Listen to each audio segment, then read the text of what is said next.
If you try to control the variety of situations that may pop up in your face tomorrow morning, all that'll happen is you will become a very limited life. You would step out into the world and do whatever that needs to be done only if you have an assurance, no matter what you walk into, you will not lose yourself.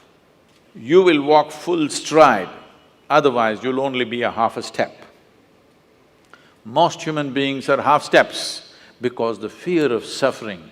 If this happens, what'll happen to me? If that happens, what'll happen to me?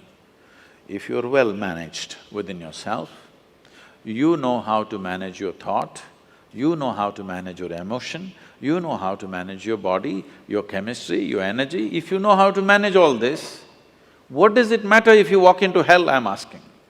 If you are well managed, if you are a heaven within you, what does it matter where you go? Hell also will be an interesting place to go. But if you are ill-managed, then you want to be in a nice place all the time. You will not step out into anything. I'm not saying this is wrong, this is against nature, because in nature, every life is aspiring to be as much as it can be, isn't it? Every life is naturally aspiring, this is not a philosophy, this is not an ideology that you must do this or that. It is natural and intrinsic for every life that it will do as much as it can. From an earthworm, from a worm to an insect to a bird, to an animal to a tree, every one of them are trying to be full-fledged life.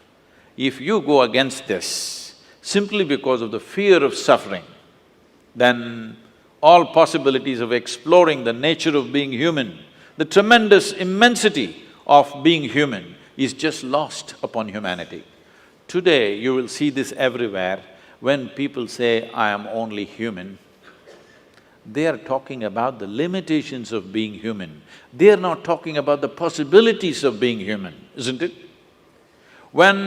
If we are the most intelligent species on the planet, if we are the most capable species on the planet, should we be talking about our possibilities or should we be talking about our limitations?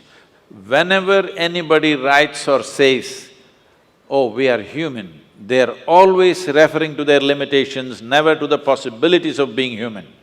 This is because the most fundamental things have not been taught in our education systems, how to handle your thought and your emotion. Your psychological drama has gone out of control. It's a badly directed drama, believe me. If it was a well-directed drama, you would take it to the conclusion that you want, isn't it? Because it's a badly directed drama, just about anybody can take charge of it. Who is the director of your psychological drama? Just about anybody, isn't it? Anybody can make it into a tragedy. The reason why people have not even learned to manage their thought and emotion. By the time you're 10, you should have learnt it. At 60, people still don't know how to manage their thought and emotion. They're standing up like ghosts in their life.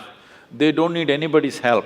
They can go on endlessly creating suffering for themselves. Now, suppose you did not know how… you have normal hands and you do not know how to use it. What would you call yourself? No, you tell yourself, don't tell me, it's okay. Whatever you think, if you have a normal process of mental faculty and you do not know how to use it, it means the same thing, yes or no? Does it mean the same thing or no? You don't have a normal hand, then you can't use it, that's different. We will look at you compassionately. But you have a normal hand and you don't know how to use it. Whatever word you use to call yourself, don't tell me, but the same thing goes if you don't know how to use your thought and emotion towards your well-being, isn't it? Because ill-managed, because the fundamentals of life are not grasped.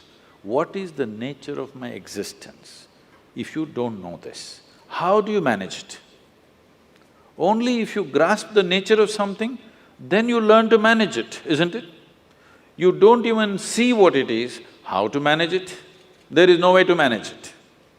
So the first and foremost thing, that's why, is called realization. You must understand this. In this country, in this culture, we never refer to any kind of spiritual realization as an attainment. We only said it is a realization. Realization means you simply saw what is already there. You did not invent anything. You did not climb the top of a mountain. You are beginning to see everything just the way it is. But that has become such a rarity that it is being hugely valued. Someone was asking me 3 days ago, I was in Kerala,